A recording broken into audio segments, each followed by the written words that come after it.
Mi pregunta sería, ¿por qué está esta magia en todos lados? La policía quema el lugar en donde encontraron todos estos elementos vinculados con esta religión. A ver, quemaron la escena del crimen. No todo el mundo es perfecto. Hombre, pequeño detalle, ¿no? Uno de los puntos que yo investigué mucho para hacer un documental fue sobre una ceremonia que hacen ellos que se llama cambio de cabeza. Cambio de cabeza se supone que una persona anciana a punto de morir hace un ritual con un niño y cambia el espíritu en el cuerpo del niño. Dentro de las cosas que habrían encontrado en el cateo que se hizo al departamento, habrían salido nombres de personas que eran exitosísimas. Juan Gabriel, Irma Serrano, Lucía Méndez, todos salieron, por supuesto, a negarlo. En este caso no hay una adoración del demonio, hay una religión distinta y me parece que es injusto que a una religión distinta, más allá del horror de lo que ocurrió, se la tilde de satanismo, pero en realidad no es satánico.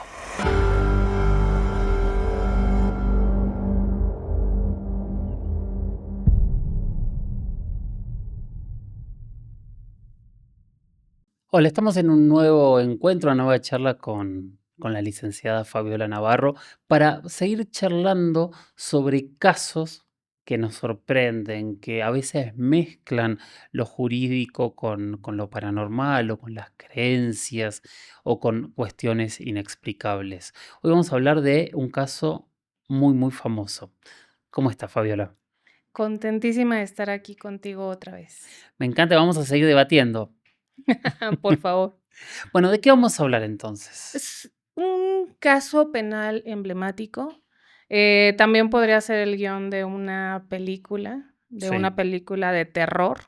Es un asunto penal que se dio en México en 1989, en donde la prensa, por los elementos que había, que poco a poco hay que irlos desmenuzando, lo bautizó como los satánicos. Es muy raro el nombre, ¿no? Que yo entiendo que también se llamaban así porque en realidad no eran satánicos. Pues eso tú nos ayudarás a ver si eran o no. Había una combinación muy poderosa que fue muy explosiva y que causó mucho sensacionalismo. Por un lado, la parte del narcotráfico, estaban las personas los protagonistas de esta historia estaban involucrados de muchas maneras con el tráfico de cannabis de México a Estados Unidos. Y también, por otro lado, se hablaba de una secta. Se les nombró de muchas maneras. Creo que tú nos puedes ayudar a entender mejor qué era exactamente esto que practicaban. Pero bueno, el nombre surge de esta Sí, combinación, los satánicos. el narco, y lo satánico. Sí, en realidad no es satánico, a ver, la religión que practicaba este grupo liderado por este señor Constanzo era básicamente ser paleros. Paleros es un tipo de santería, son estas religiones que se crean del sincretismo. El sincretismo es la unión de diferentes religiones tomadas sobre todo por los movimientos migratorios.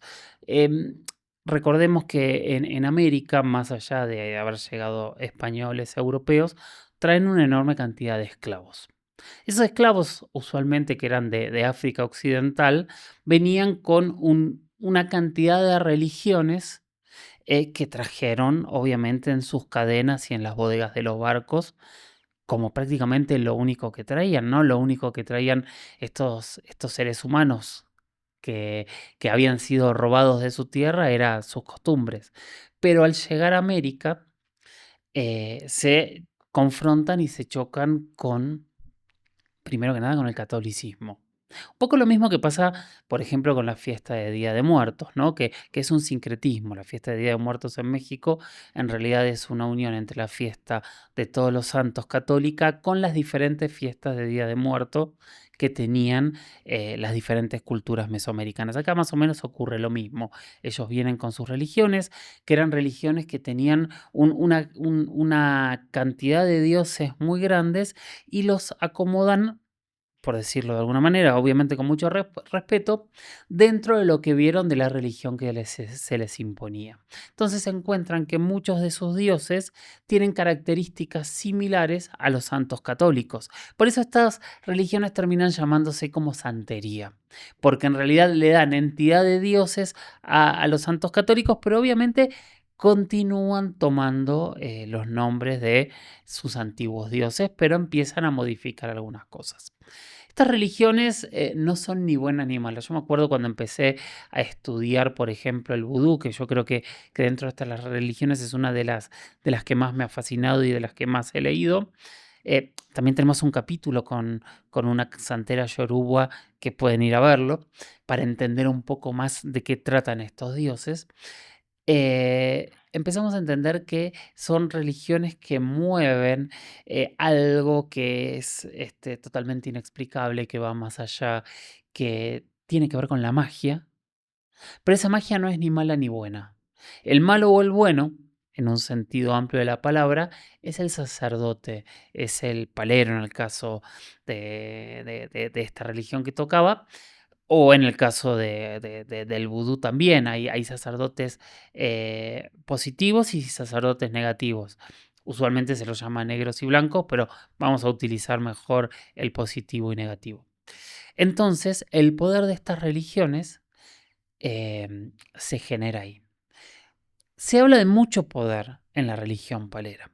De hecho, uno de los puntos que yo investigué mucho, mucho para hacer un documental y no lo pude hacer porque nadie quiso hablarme, fue sobre una ceremonia que hacen ellos que se llama cambio de cabeza. Cambio de cabeza se supone que una persona anciana a punto de morir hace un ritual con un niño y cambia el espíritu en el cuerpo del niño. El niño pasa al espíritu del cuerpo viejo y el viejo, que a muchos lo han hecho durante muchas generaciones, tiene una vida nueva. De hecho, hay muchos lugares, sobre todo en Centroamérica, en Haití, en Cuba, donde no se les permite entrar a los hospitales porque van a buscar a estos recién nacidos. Pero no pude nunca contarlo en un documental porque no me lo permitían. O sea, pero ya estamos entendiendo que es una religión que tiene una manipulación fuerte con lo humano. Son religiones que usualmente durante toda su historia han trabajado muchos ritos en torno a sacrificios de animales, ¿no? Eh, que fue uno de los planteos también cuando hicimos el capítulo anterior, donde todos los comentarios fueron muy, obviamente, atacar a este tipo de ritos, pero también utilizan cuerpos humanos, utilizan diferentes elementos de cuerpos que toman de los panteones, de los cementerios, usualmente para realizar eh, algunos ritos. De acá es donde empieza esta historia. Sí, el contexto que das es importante para entender, creo que por qué causó tanta fascinación Ujú. en la prensa y en la sociedad de esa época. Estamos hablando de hace 36 años. No, yo creo que es importante recordar que las historias con las que hoy convivimos, pues no son las mismas historias con las que en esa época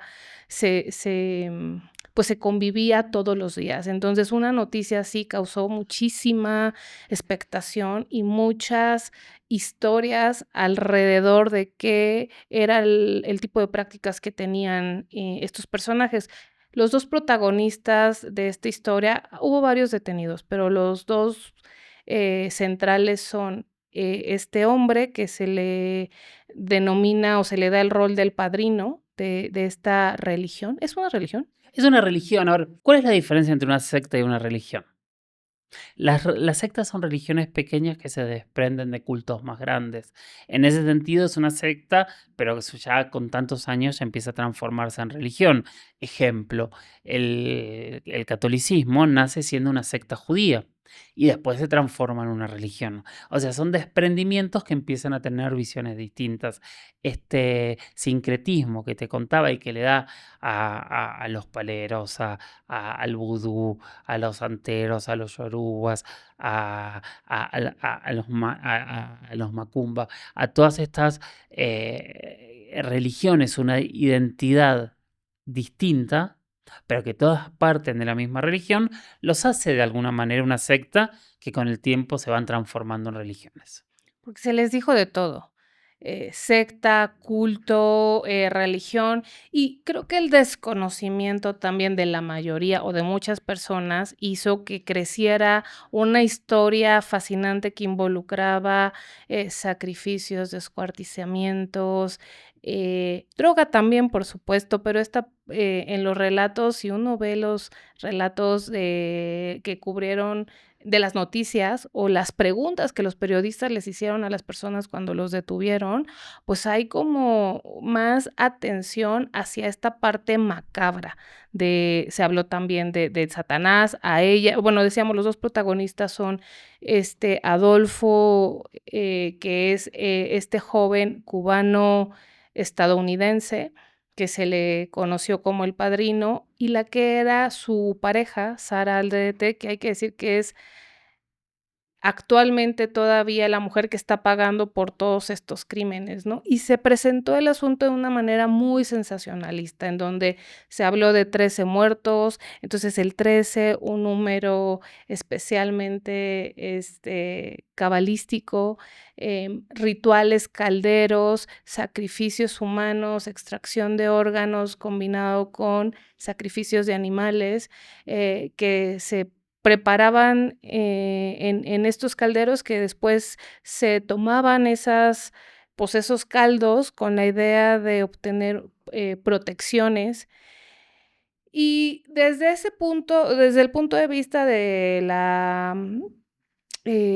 religión, pues, creo que dio para muchas historias, pero luego a mí la parte que me causa interés de esta historia es la historia legal.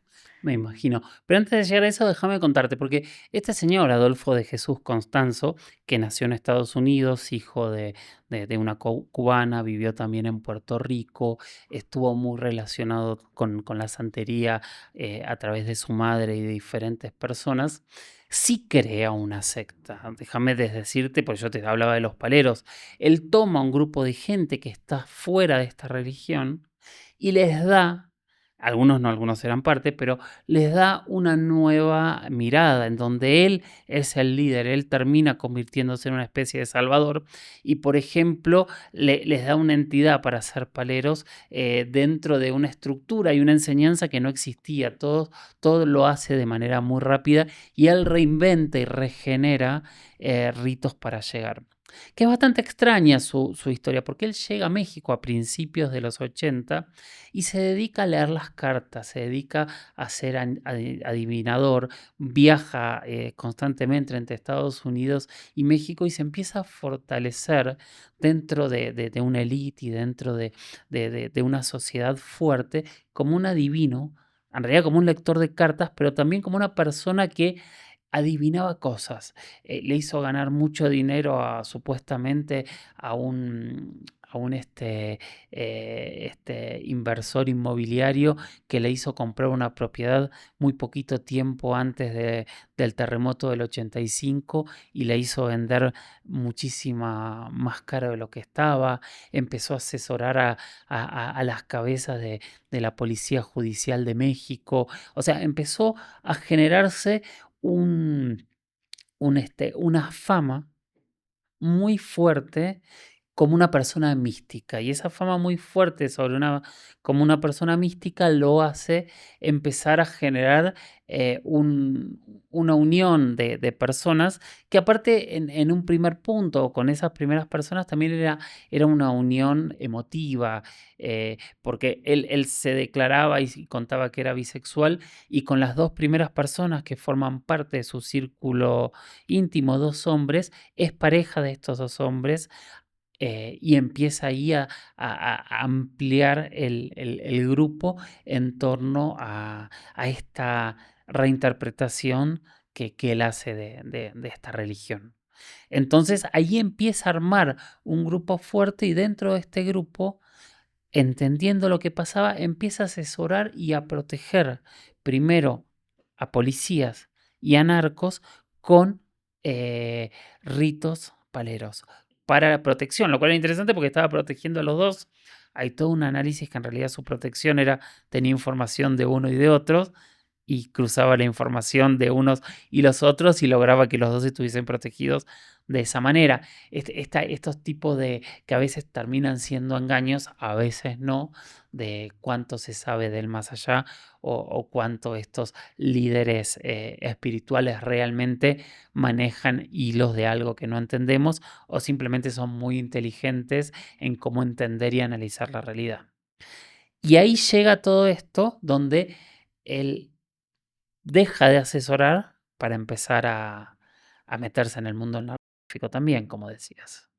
Pues es que ese es el otro lado, y que el que se ha explorado creo que menos, ¿no? Hay la mayor atención que creo que recibió es la de líder de una secta, alguien con poderes para poder entender cosas, para, generar protección para personas, pero también hay otra historia que cuentan personas, muy serias que han investigado la vida de este señor, y es que como lo presentan, es como un narcotraficante. Sí, Y que lo que ocurrió en realidad forma parte de un desacuerdo que hubo ese mismo año, es cuando detienen a Miguel Ángel Félix Gallardo, que era un importante el narcotraficante. más importante. Así es, en esa época, fundador del cártel de Guadalajara, y en realidad lo que dicen es que hay un desacuerdo con uno de los cargamentos que no llega, y eso es lo que ocasiona la caída de este líder de esta religión. Y es interesante esto cuando uno empieza a ver la evidencia, Sí. porque si te quedas, y por eso decía, no hay que perder de vista todo el tiempo que estamos hablando de hace 36 años. Eh, y esto lo digo porque prácticamente todo lo que se decía, o sea, ese sensacionalismo con el que se veían estas historias cobraba muchísima vida, porque además no había tampoco todo lo que ahora hay como limitantes para las policías, para las fiscalías en cómo comunican este tipo de asuntos. Entonces, lo que se dijo hubo todo en este caso desde el punto de vista del relato judicial es mágico. Es fantástico. Es casi, qué suerte tenían esos policías, porque la manera en la que detienen a la persona que finalmente los conduce al rancho, en donde encuentran esta fosa con estos 13 cuerpos, pues sucede de manera de película, literal. Una de las personas que trabajaba o que estaba cercana a este líder venía, circulando en la carretera que lleva al rancho Santa Elena, que es el lugar, en Tamaulipas en donde se da este hallazgo, y, eh, el relato es, se puso nervioso, aceleró, y eso hace que la policía lo detenga por exceso de velocidad, ¿no? 1989 en Tamaulipas lo detienen, y ahí es cuando encuentran 2 cosas, en la guantera una pistola y en la cabina droga.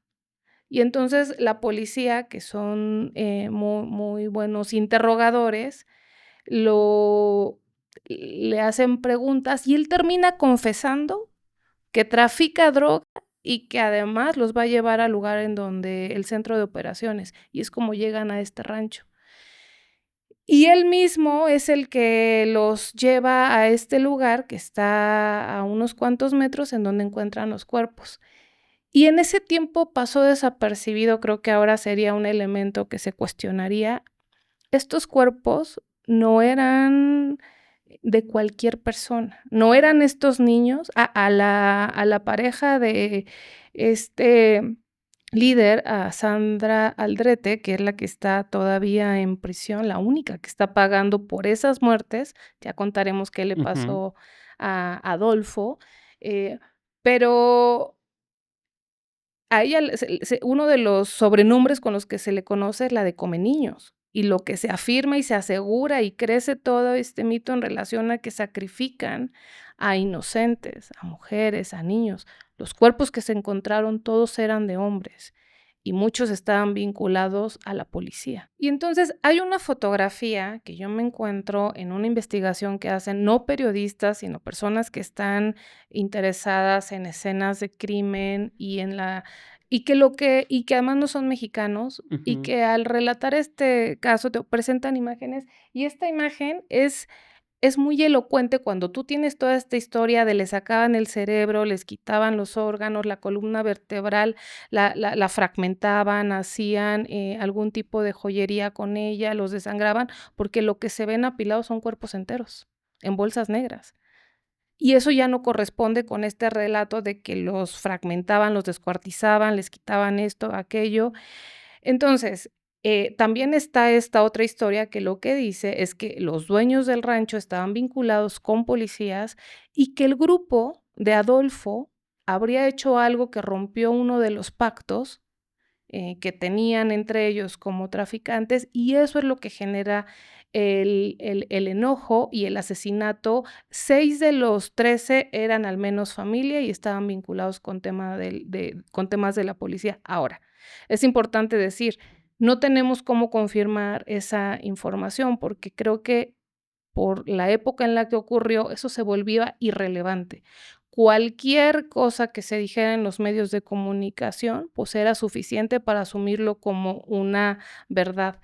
Y no hay manera de contrastar, ni siquiera de conocer si se hicieron necropsias o no, pero hay un dato interesante que podría apoyar esta versión de que más que prácticas, relacionadas con algún tipo de religión o rito, em, pagano, satánico, como se le quiera llamar, y es que la policía quema, destruye el lugar en donde encontraron todos estos elementos vinculados con esta religión. ¿Cómo se justifica que hayan quemado a ver, quemaron la escena del crimen. Bueno, no todo el mundo es perfecto. Hombre, pequeño detalle, ¿no? Ahora, ¿cómo justifica la policía que lo hace? Según algunos relatos de la época, de algunos periodistas muy serios, pues es que era un mensaje, porque en ese lugar no se encuentra ni a Adolfo ni a Sara, ellos son detenidos un mes después en la Ciudad de México, pero según estas mentes cuidadosas, el objetivo era mandarles este mensaje de que nada relacionado con su secta, con su religión, iba a Iba a quedar sobrevivir. en pie.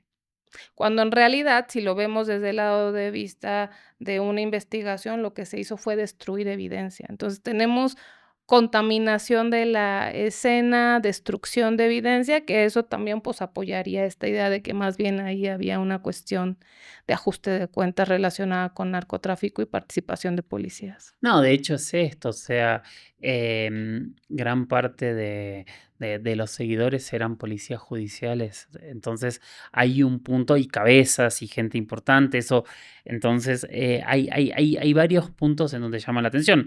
Yo cuando me puse a investigar esta historia, lo primero que me llamó la atención que ese tipo de ritos no son normales de ninguna manera dentro de estas religiones. Sí, claramente utilizan algunas y en algunos puntos restos humanos, pero usualmente son restos que se toman de panteones y de hecho se toman con ceremonias y se toman por algún motivo específico. Pero en realidad el sacrificio humano no es parte, por lo menos hasta donde yo conozco, donde yo he investigado, no es parte de estas religiones. Ahora, obviamente, una secta siempre toma un camino alterno, como para tratar de buscar explicaciones desde ese punto de vista. ¿Te refieres a los sacrificios A los humanos? sacrificios humanos, exactamente. Los sacrificios que se hacen son sacrificios de animales y sí se toman. A ver, hay ciertos ritos extremos en el vudú, sobre todo en el vudú negativo, que sí, para entrar dentro de ciertos niveles hay que cometer un asesinato. Eso sí lo tengo. A ver, Wade Davis, que es el gran investigador de estos temas, lo tiene totalmente documentado y conozco mucha gente que lo ha documentado también, pero son lugares muy cerrados, en donde yo esto que te estoy contando tampoco lo puedo afirmar, porque si vos me preguntas qué pruebas tenés para decir lo que acabas de decir, no tengo ninguna. Tengo relatos de gente que me lo ha contado y cuando he ofrecido contarlo delante de una cámara, siempre la respuesta es, de estas cosas no hablamos. Como muchísimas religiones, me ha pasado en todo el continente donde quiero profundizar más en temas más de ritos específicos, a veces oscuros o a veces sobre cuestiones de totalmente paranormales, no las quieren contar en cámara. Esto es una realidad, te estoy diciendo algo que no lo podría probar, así que disculpen, pero hay ciertos puntos en donde estas cosas ocurren, pero es cierto que lo que se encuentra parece más una escena de crimen que un lugar de Y un de rito ajuste de religioso. cuentas entre, narcotraficantes o personas que están vinculadas a esto.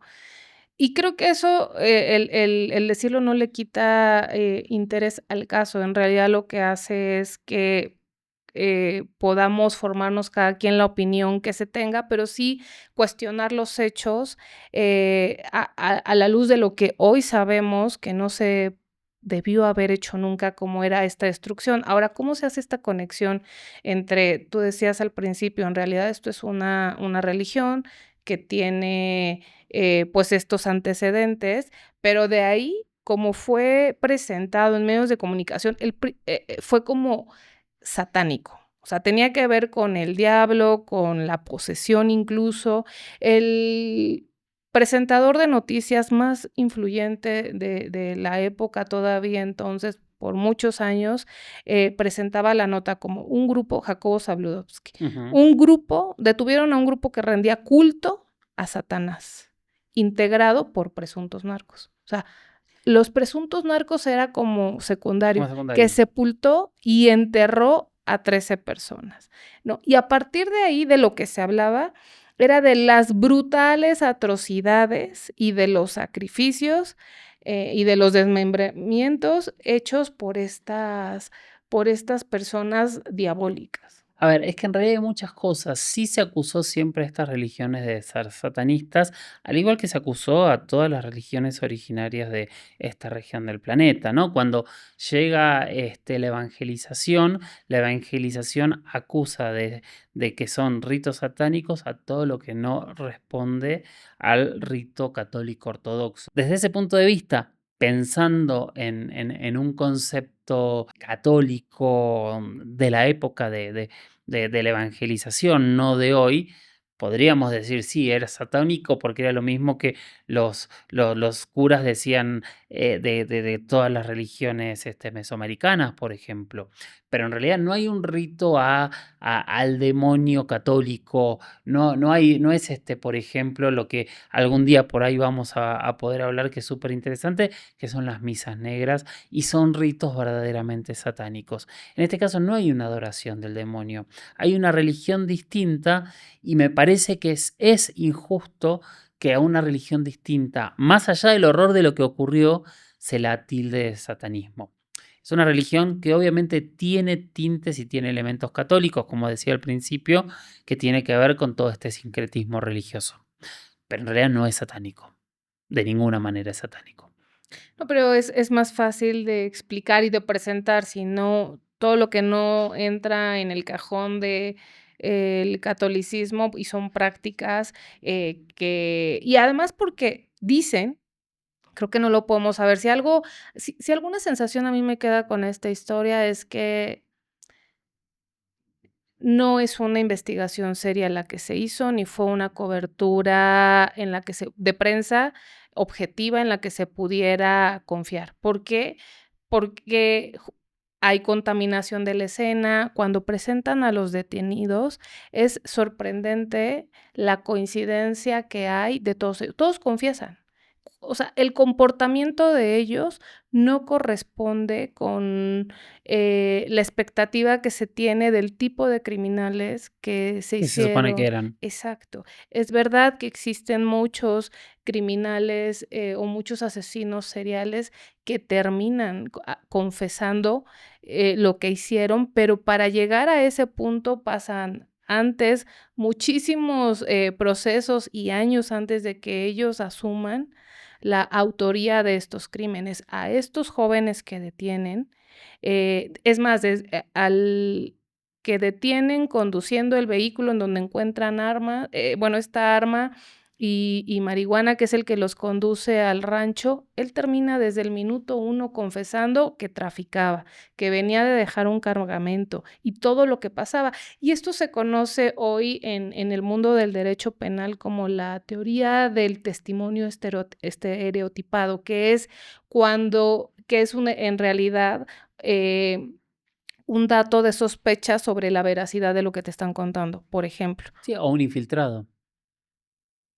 O sea, muchas veces Ujú. los infiltrados que terminan desbaratando bandas, cuando son infiltrados, sobre todo ilegales, ocurre de esa manera. A mí me ha tocado investigar muchísimos casos para algunos documentales o para algunas investigaciones que he hecho en su momento, en donde de golpe hay una historia perfecta de descubrimiento y tiempo después te enterás que en realidad ese descubrimiento es porque en realidad era un infiltrado. Entonces, toda esa situación jamás ocurre, Bueno, jamás lo detienen, jamás pasa nada y simplemente dicen, lo detuvimos por qué exceso, le preguntamos y terminó confesando todo.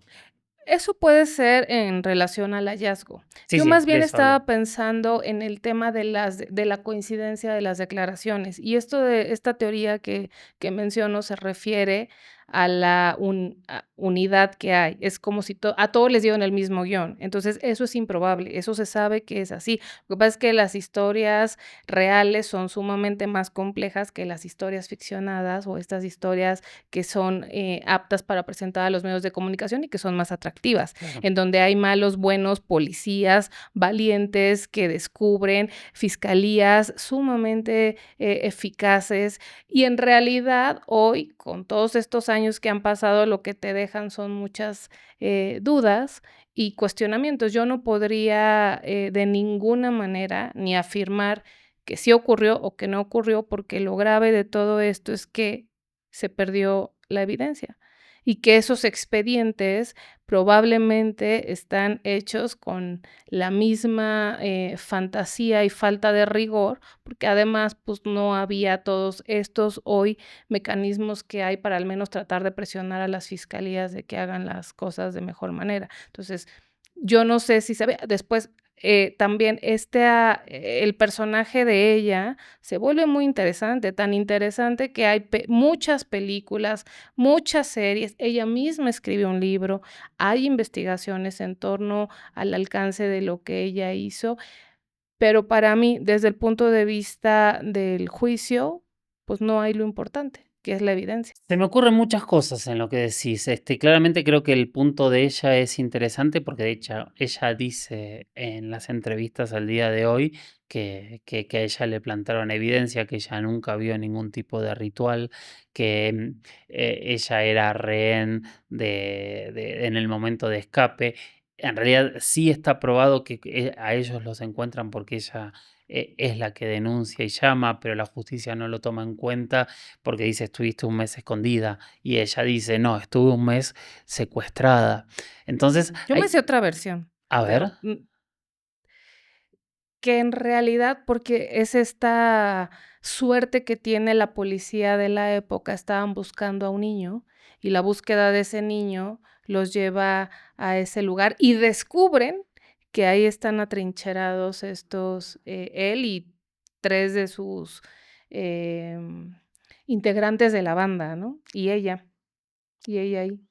pero lo que dicen que la que hizo el llamado fue ella. De hecho, eso está puesto en, Sí, pero eso lo cuenta ella. sí, claro, lo cuenta. No, no, no. De hecho, estuve viendo entrevistas con la fiscalía y demás, en donde no lo toman en cuenta porque estuvieron mucho tiempo escapados. Entonces decían, no, esto no estuviste secuestrada, eras parte, te arrepentiste, hiciste el llamado, y ahí por eso es que acusan que en realidad ella lo habría matado. Yo lo que digo, lo que cuestiono no de ti, sino de Sí. esa No, versión, no te estoy diciendo que es sea que verdad. hay otra parte que no refiere que ella hizo un llamado y es la super policía, o sea, y este relato tiene que ver con una publicación que se hace desde el Tribunal Superior de Justicia, que selecciona un grupo de casos, y lo que dicen es, pero se glorifica a la policía. O sea, la policía es quien llega a ellos y ya ella estando en esa situación dice: "Yo no tengo nada que ver, de hecho soy rehén". Pero nada más lo que quería decir es, en estas muchas posibilidades que hay, pues sí, ella también desde está interesante lo que ella dice de su participación, porque yo también vi la declaración que ella hace cuando la presentan ante los medios de comunicación, y no tiene mucho que ver con lo que años después, pues ella cuenta. Ujú. Ahora, esto también puede tener muchas explicaciones, o sea, que si quieres vamos desmenuzando, pero yo te interrumpí cuando tú estabas contando, de No, no, cuando no, los porque me parece detienen. interesante, porque después yo me voy a ir un poquito más hacia lo paranormal.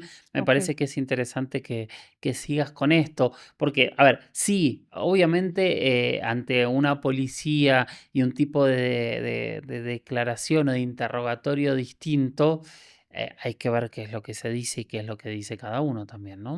Sí, porque,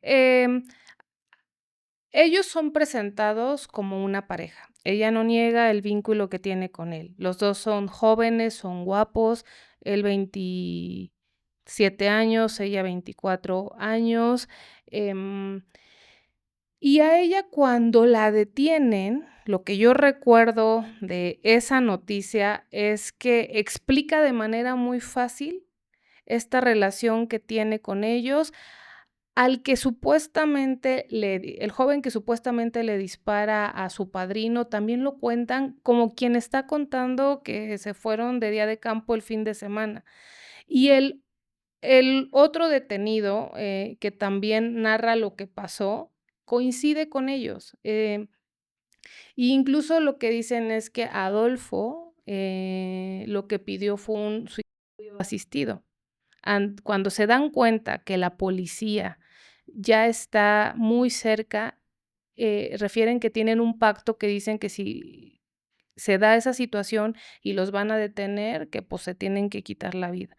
Y en ese relato, Adolfo pide que por favor cumplan el acuerdo y le disparen. Pero también hay fotografías del cuerpo, porque en esa época tampoco estaba esta preocupación sobre lo que se exhibía, al contrario, por las carátulas de la prensa roja lo que ponían era, dicen, creo que la propia Sara Aldrete la escuché decir alguna vez que tú tocabas a un periódico y te llenabas las manos de sangre, porque eso era parte del sensacionalismo con el que se presentaban las historias. Pero si tú ves una foto detenida del cadáver de Adolfo, bueno, lo que se narra es que tenía más de 15 impactos de bala, Sí. pero a mí lo que me llamó la atención es que uno de esos impactos lo tiene aquí.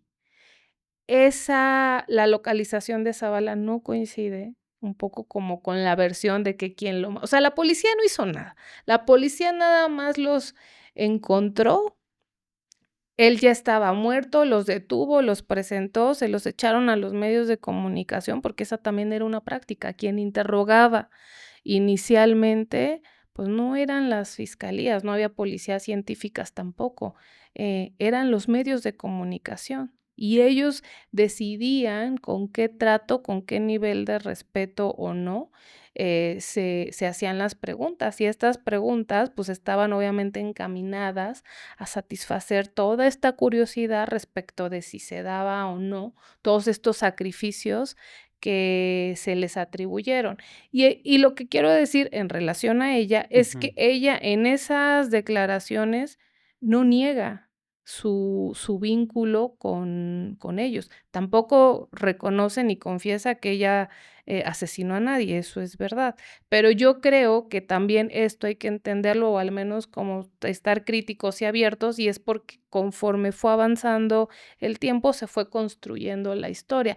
Yo no me imagino una situación en donde los detienen y les dicen por qué están acosados y cuáles son sus derechos, entre ellos el de guardar silencio para eso no pasó. O sea, todo parece una escenificación todo el tiempo. O sea, la detención, de esta persona que va manejando es es mágica, es fantástica, es un golpe de suerte para la policía que los lleva a ese lugar.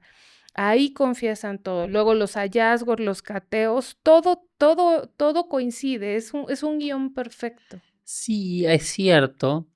Es totalmente cierto. Pero es totalmente cierto que ocurre en todos los crímenes narcos de ese momento. O sea, al día de hoy ni siquiera está claro al 100% qué es lo que ocurrió con Camarena, ni absolutamente qué pasó en ese tiroteo en el aeropuerto. O sea, hay muchos puntos donde nunca queda claro. Pero ahí estaríamos hablando de un crimen o de parte de lo que era el narco a finales de los 80 y de cosas que estaban lamentablemente empezando a ocurrir, pero no tendrían razón de ser en este podcast si no empezamos a entender la otra parte. Y es un poco, acá te voy a hacer de entrevistador, porque hay un círculo que une a unos y otros con un eje común, con Adolfo en el medio. ¿Y qué es la magia? En teoría, desde que llega a México, Adolfo une a policías y a narcotraficantes alrededor de su poder. Que a mí me pasó de pensar en muchos otros elementos que increíblemente unen no quiero llamar buenos y malos porque no lo son, pero quiero decir a uno y otro bando, a policía y criminales, si querés, dentro de cuestiones paranormales que buscan. Ellos tomaron a Adolfo como una persona de protección, de conocimiento y que parece que él les cumplió. Así como ocurre aquí con la Santa Muerte o como ocurre en el sur del continente con San la Muerte, o incluso lo que ocurre, por ejemplo, en Colombia, en toda la zona de guerrilla, en donde los brujos y los cruzados, que son personas que tienen ritos para que las balas no les hagan nada,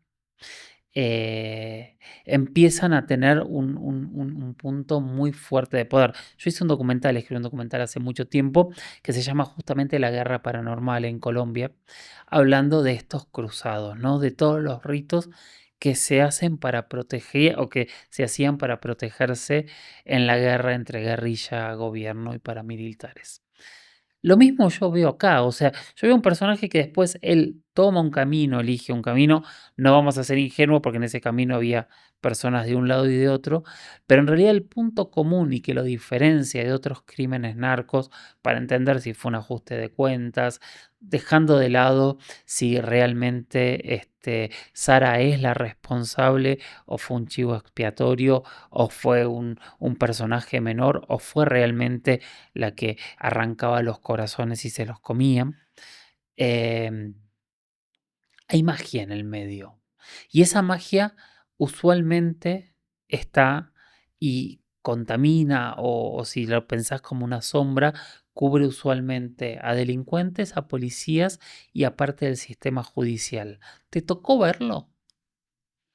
Espera, pero yo agregaría, o sea, también a gente del espectáculo y políticos. Totalmente. En este caso, dentro de las cosas que ahora han encontrado en el cateo que se hizo al departamento de Sara Aldrete, habrían salido nombres que en ese momento eran de personas que eran exitosísimas. Muchas lo siguen siendo incluso cuando ya no tienen vida. Juan Gabriel, Yuri, eh, Alfredo Palacios, que era un estilista de artistas, Irma Serrano, Lucía Méndez, todos salieron, por supuesto, a negarlo, pero también relaciones, había nombres de políticos, porque él, en efecto, generaba esta idea de poder, de protección.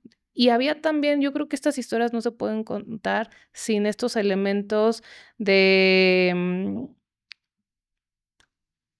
de dinero, o sea, estamos hablando de dinero, de drogas, de gente con muchos recursos, ¿no? Y eso también hace que sea la combinación muy atractiva para quienes en ese momento tienen poder para ocultar esta historia, si fuera la historia real, ¿no? La de el ajuste de cuentas, los pactos, rotos, y entonces es mucho más simple como salida para la autoridad, presentarlo como un asunto sensacionalista. Y por eso yo te decía al principio que este asunto puede ser visto de 2 maneras. Cierto que hay un puente que une, que también por eso estamos tratando de platicar aquí, pero también pueden ser 2 mundos totalmente distintos. Pero lo son. Por eso yo vuelvo a hacerte la pregunta, ¿te tocó encontrarte, por ejemplo, con jueces que crean o utilicen estos ritos? No, nunca, Porque a mí sí, muchísimo.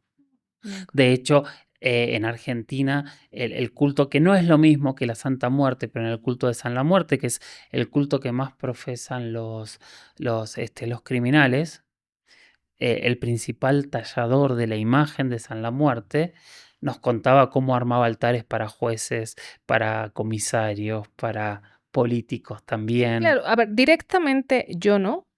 Por supuesto que la adoración a la Santa Muerte y las, historias alrededor de muchísima gente que le es, fiel y que le pide favores, pues, no excluyen a jueces, incluso a políticos de muy alto, nivel. Pero, como testimonio directo de mi parte, pues no. ¿Y si piden estos favores, será real? Mira, ese es un mundo que sí es muy desconocido Mm, para mí. Yo lo que encuentro interesante de esta historia es interesante y decepcionante, ¿eh? ujú. Decepcionante para quienes quieren creer que sí había un caso ahí muy grande. Yo no lo sé si lo había o no. Lo que sí es innegable es que había una fosa, 13 muertos o más. Quizá el número 13 también quizá es una selección que le favorece a la historia. Como te decía en la plática anterior que tuvimos, yo creo que esta frase de Sófocles sirve mucho también para platicar este tipo de historias, ¿no? El que tiene miedo, pues, de todo se asusta, ¿no? Y encuentra razones. Y yo decía, son 2 historias, porque si tú te quedas con la historia de los rituales, esta banda, los sacrificios, la carnicería del lugar, los hallazgos en el cateo, lo que refieren es que en el departamento de ella encuentran un altar a Santa Bárbara, a Changó, a, prendas con ropa, o sea, todo escenificado, todo perfecto. Y si tú te quedas nada más con eso y lo das por cierto, dices, pues en efecto, es un caso que da para todas las películas que se han hecho. Si tú lo ves con ojos críticos y dices, a ver, vamos a verlo también desde el punto de vista de la limpieza de las intervenciones de las autoridades, te quedas con que, este, pues hay una persona que está sentenciada, que lleva 36 años. Yo no estoy diciendo que sea inocente. Ella misma, en lo que yo he escuchado, ella ha dado muchísimas entrevistas, muchísimas. Los micrófonos siempre han podido llegar a ella, incluso en la época en la que ella publica su libro, ingresan muchos medios de comunicación a la prisión y ella alegremente, pues, da muchas entrevistas porque hay que promover el libro. Y la historia también contada desde ella, pues es, yo no, ella niega su participación en, dice que no se comía a los niños, dice que no extraía Claro. órganos, dice que ella no mató a nadie, ¿no? Y no se logra saber, digo, yo con la información disponible, no sé de qué sí es culpable. Y ella es ambigua en algunas, al menos entrevistas recientes que escuché, ya ella hoy es una señora de 64. 64 años. Ella lo que dice es: "No soy ni víctima ni victimaria, pero no soy responsable de lo que se me acusa", ¿no? Entonces es, hay una gran nube para mí de qué es efectivamente aquello en lo que ella, participó y por lo que lleva en reclusión 36 años. Hay muchos testimonios también de personas que la entrevistan que dicen: "No nos olvidemos, ella es una mujer sumamente encantadora, era una estudiante brillante, cuadro de honor en primaria, en secundaria". Se dice que incluso era tan buena en la escuela, que cuando se va a estudiar a Texas, Estados Unidos, la preparatoria, se dan cuenta que desde los primeros meses que la escuela le queda chica y terminan dándole el grado en un año, en lugar de todos los que se necesita. Entonces, creo que también hay que cuestionarnos esto, no para exculpar o para condenar a alguien porque no tenemos los elementos. Eso sí sería muy irresponsable. O sea, yo no podría contestar la pregunta de si ella es culpable o inocente, porque el tema, el gran drama que hay es que no sabemos. Bueno, sí sabemos que la justicia la declaró culpable, como Sí, punto número uno. oficialmente encontrada culpable y la sentencian, pero eso desde el punto de vista de la verdad legal, pues es irrefutable, es una sentencia firme, es cosa juzgada, pero desde el punto de vista del derecho a la verdad, que es mucho más amplio que una sentencia, lo cierto es que este caso, lo que exhibe es todas las deficiencias del sistema. Hay otra cosa, en esa época se le dio todo el peso a estas confesionales, que son todos estos testimonios que te digo que coinciden, y que coinciden desde que los presentan ante los medios de comunicación. Hoy, esa prueba, la confesional, es la que tiene un valor indiciario, pero muy bajito. ¿Por qué? Porque era una práctica sumamente utilizada el de torturar a las personas para que se declararan culpables. Entonces, tampoco si alguien dice: "No, pero ella dijo cuando la detuvieron", y el otro que uno de los detenidos, el primero que es presentado ante los medios de comunicación, quién es la persona que supuestamente asiste en el suicidio, solicitado a Adolfo, él dice que ella no estuvo ahí. Entonces, esto a mí hace Y que de me hecho, en una quede de las la duda. entrevistas que a mí me impresionó mucho, ella cuenta que la llevan a la mesa de autopsias, le meten la mano dentro del pecho de Adolfo y le hacen agarrar el corazón y le dicen: "Te lo vas a comer si no confesás", o algo así. Pero también es su palabra, y ¿cómo haces para saber si eso es real o no? Del otro lado dicen: "No, de ninguna manera se hizo eso". Claro. Ahora, en los detenidos, a los hombres al menos mostraban, golpes. Tampoco esto exculpa ni hace verídica totalmente esta, em, versión de que fueron coaccionados y que por eso confesaron y que son inocentes. Es que no, el gran problema creo es que no podemos saber, pero lo que sí creo que es útil es de esta historia, es eso, es cuestionarnos, o sea, sobre estos mitos que se van construyendo y que se van alimentando de la misma ignorancia que tenemos como sociedad y del propio desaseo, ¿no? Esto exhibe las deficiencias de la fiscalía, de la justicia para poder procesar de manera seria y científica un expediente que está lleno de fantasías también. De fantasías y de elementos que no podemos entender. Claramente, a ver, yo pensaba recién mientras hablaba sin tratando de no ser respetuoso, pero si realmente él tenía algún tipo de poder, le falló. Que eso también lo escuché que alguien lo decía, Ay, ¿no? yo Pues si pensé que era había sido original. bueno, pero tú, viviste en esos años en otro país, no estabas, involucrado Aparte era como muy con chico cuando eso. ocurrió todo esto. Yo sí recuerdo cuando se estrenó la película Perdita Durango, que la fui a ver, pero estamos hablando que esto fue en el 89. Yo estaba en la primaria todavía en el 89. Pero, ¿a poco te llegaban las noticias de México No, por también? eso. Sí, me Sí. acuerdo de la noticia de Bueno, lo Argentina, que quiero claro. decir es que sí es original y auténtico lo que dijiste, porque no pudiste haberlo Ah, okey. escuchado antes. Pero sí, yo también escuché esto, decían, pues, si era tan poderoso y lograba, proteger a tantas personas, ¿por qué no se protegió a él mismo?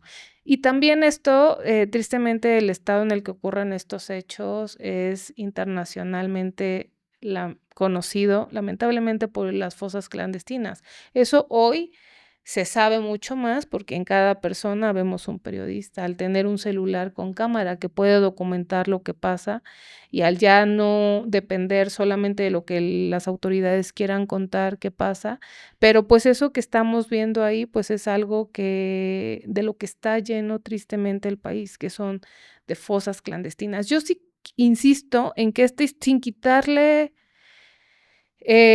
los elementos de misterio que no podemos saber, porque no hay elementos, yo sí creo que, si a esta historia se le hubiera dado la misma atención que se le dio con todo este, eh, tema del satanismo a la parte del narcotráfico, probablemente tendríamos una historia al menos más completa para contar, pero creo que se ocultó muy bien estas relaciones que, algunos investigadores han señalado que tenía con estos grupos de tráfico de marihuana. Nos faltó saber más, desde el punto de vista de esa cobertura de quiénes eran los dueños del rancho Santa Elena y quiénes eran, más sobre la identidad de las personas que encontraron en esta Sí, fosa. y si realmente se suicidó, fue un suicidio asistido o si lo mataron para que no hablase.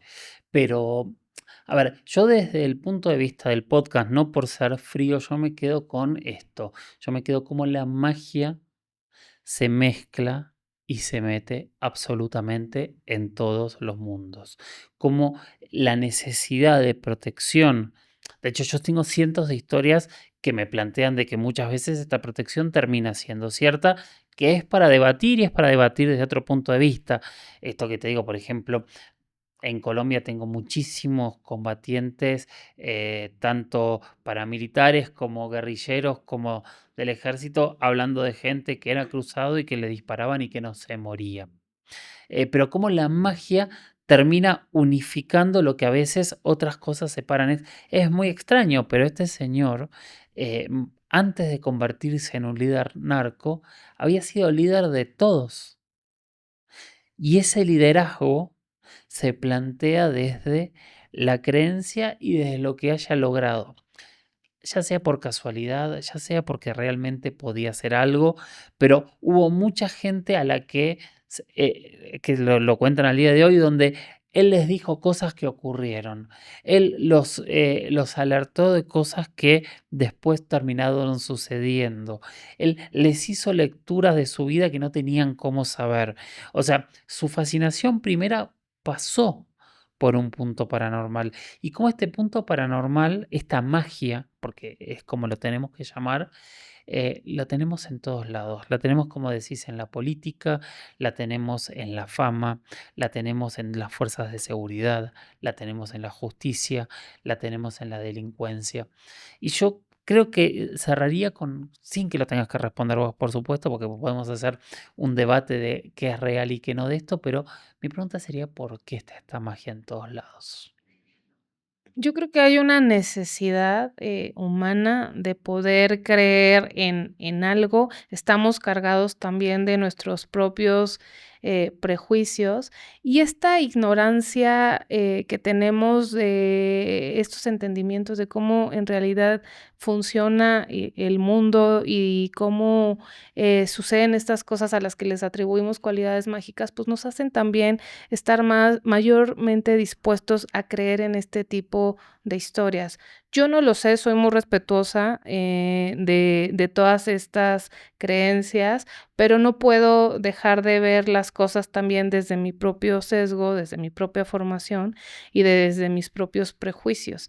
Y en ese sentido, yo digo, para asignar responsabilidad legal a una persona, sí habría que tener el cuidado al menos de poder demostrar, como es este caso, que sí hay estos grados de participación.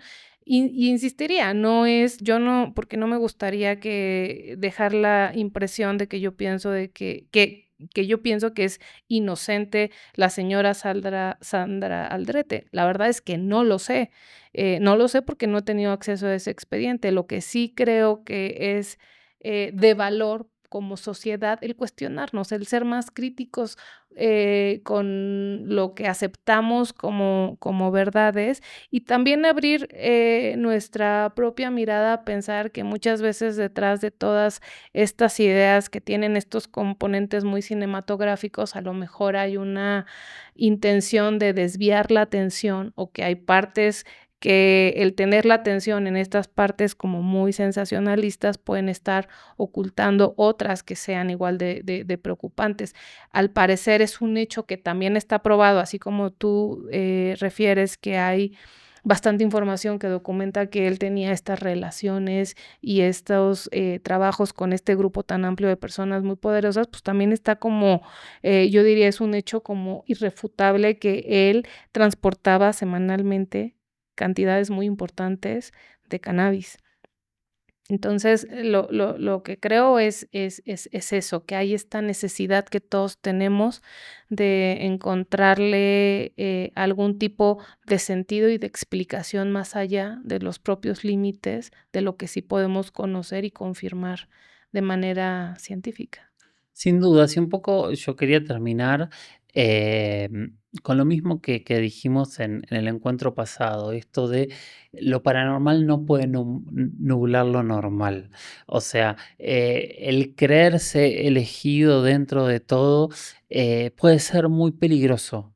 El pensar o asignarle a una persona un poder superior puede terminar siendo muy peligroso. Puede haber sido el caso, puede haber sido tapado, pero tenemos miles de casos similares. La tragedia de Waco, Jimmy Jones. Podemos hablar de cientos de miles de casos similares en donde también se termina en tragedia. Lo paranormal es fascinante, pero a veces hay que mirar desde la normalidad para entender en qué mundo nos estamos metiendo y hasta dónde conviene meterse y dónde conviene frenar o decir necesito ayuda. En ese punto, algo que me parece interesante es el funcionamiento de una secta siempre es el mismo. Buscan personas que tengan algún tipo de carencia para darles una sobreestimación, que se sientan parte de algo fundamental, de algo único, y después de esto utilizarlas. Hay que tener mucho cuidado con el funcionamiento de estos grupos tipo sectas en donde a veces se mezcla el pensamiento mágico, que después debatimos en otro caso hasta dónde es real y hasta dónde no, con elementos para manipular.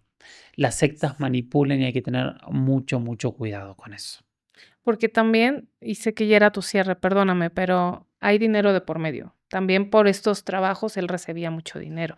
También hay esta historia de la lluvia de dólares que lanzaron desde el lugar donde se estaban ocultando aquí en la Ciudad de México para tratar de comprar a la policía para que no los detuvieran. Y ese dinero provenía de todos los pagos que recibía, no solamente por sus probable participación en estas actividades de tráfico de drogas, sino también por todos estos servicios que hacía de magia.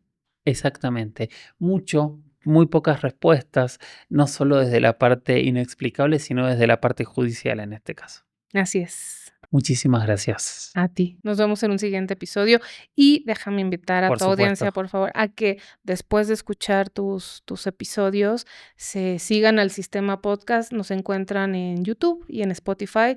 En el sistema exploramos el sistema de justicia a partir de historias reales. Yo no me pierdo un solo capítulo. Muchas gracias.